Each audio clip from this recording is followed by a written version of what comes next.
Bonjour à tous, je vous invite à vous abonner à cette chaîne, à aimer, à partager, à commenter ces vidéos, c'est très important. C'est une manière de nous soutenir. Merci à vous tous. Bonjour Alexandre Cugnache. Bonjour Clémence. Vous êtes avocat au barreau de Paris et vous nous présentez chaque jeudi votre chronique étymologique. Cette fois-ci, ce sera peut-être la bonne, hein. Nous aurons le mot de la fin sur le novlangue. Et oui Clémence, cette fois, c'est la bonne. Alors je vous avais laissé la semaine dernière sur la maille à partir. Oui. La maille est une monnaie, donc pas une moutarde, à partager, à partir, pour donner une demi-maille, soit un parti, si vous vous souvenez bien. Parti qui a donné le partisan, que nous retrouvons aujourd'hui à cause de l'asymétrie du conflit qu'il mène.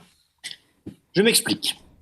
J'étais hier de passage à Paris, et après un excellent déjeuner au Marieur, c'est une très bonne adresse si vous cherchez des huîtres, juste en face du Sénat, je me suis rendu à la tout aussi excellente Nouvelle Librairie de l'ami François Bousquet, que vous connaissez bien. Oui.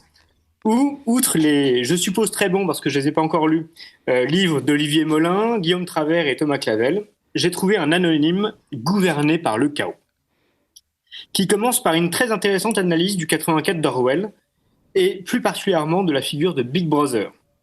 Alors, comme vous le savez, Big Brother is watching you. Il vous regarde, en bon français. Et dans son acception totalitaire classique, il veut être regardé. Il est visible, affiché en 4x3, en grandes affiches, omniprésent, total. Mais, et là je cite notre auteur anonyme, le nouveau Big Brother vous regarde comme l'ancien. Mais contrairement à l'ancien, il ne veut surtout pas à être regardé par vous. L'essentiel de son travail consiste à dissocier le couple voir et être vu. Il vous voit, mais vous ne le voyez pas. En termes de perception politique, la relation avec l'ancien Big Brother était symétrique. Le dominant et le dominé se connaissent mutuellement comme dominant et dominé. Avec le nouveau Big Brother, la perception est asymétrique. Le dominant voit toujours le dominé, mais le dominé ne voit plus le dominant et peut même croire qu'il n'existe pas ou qu'il est lui-même le dominant.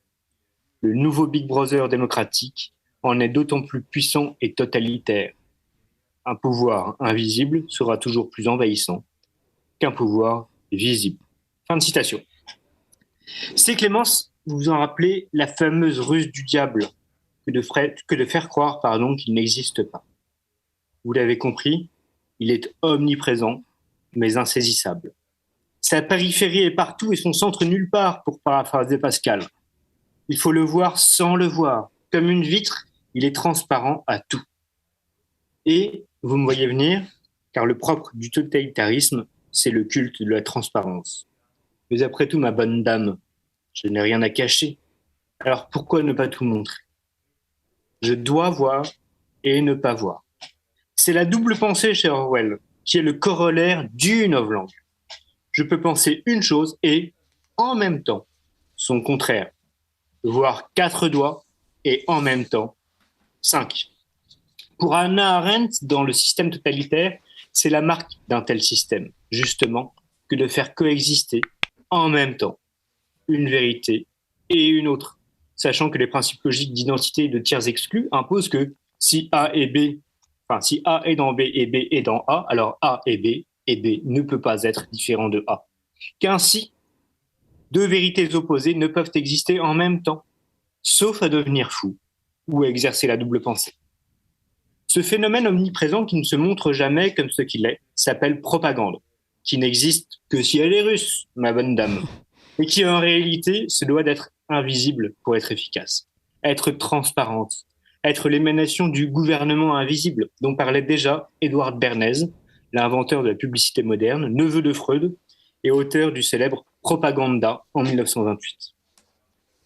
Or, la propagande n'est étymologiquement que l'adaptation du latin moderne, propaganda toujours, qui se trouve dans l'expression congregatio de propaganda fide, congrégation pour propager la foi, qui se dit elliptiquement propaganda, une association fondée en 1622 par le pape Grégoire XV et qui signifie littéralement qui doit être propagé. Le sens de propager se fixe en français moderne avec l'usage de propagation en physique, qui se dit pour répandre, notamment la lumière et en général les ondes. Et unda, en latin, c'est l'eau qui donne l'onde et qui vient de l'eau.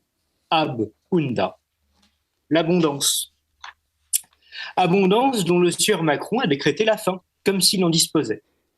Or, selon Orwell, je cite, le but du novlangue est non seulement de fournir un mode d'expression aux idées générales et aux habitudes mentales, mais aussi de rendre impossible tout autre mode de pensée. Et que fait Macron en invoquant l'abondance passée? Il rend nécessaire la sobriété à venir. Il n'y a pas le gaspillage et les restrictions, l'imprévoyance et l'inconséquence, la gabegie d'hier et le rationnement de demain. Il y avait abondance, un phénomène naturel, quasi divin. Abondance, il n'y a plus et il faut faire avec. Vous devez penser en même temps que ce qui était fait hier par les mêmes était bien fait et pour votre bien, et que l'inverse qui est fait aujourd'hui par les mêmes pour éponger les conséquences d'hier est tout aussi bien fait et toujours pour votre bien. Si vous voyez un problème, Clémence, vous pouvez compter sur la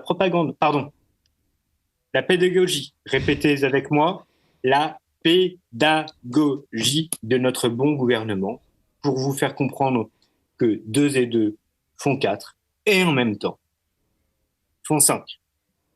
Heureusement, il reste les ondes de Radio Courtoisie pour rester abondante. À la semaine prochaine, Clémence. Merci beaucoup Alexandre Cuignac. Et oui, Emmanuel Macron qui a annoncé la fin de l'abondance, mais pas celle de la propagande. Et vous avez cité ce titre, tiens, Gouverné par le chaos, qui nous annonce très bien le livre de Laurent Burton. Tout de suite. Vous appréciez cette émission? Alors aidez Radio Courtoisie à en produire d'autres, en indépendance totale. Rendez-vous sur soutenir.radiocourtoisie.fr. Merci d'avance.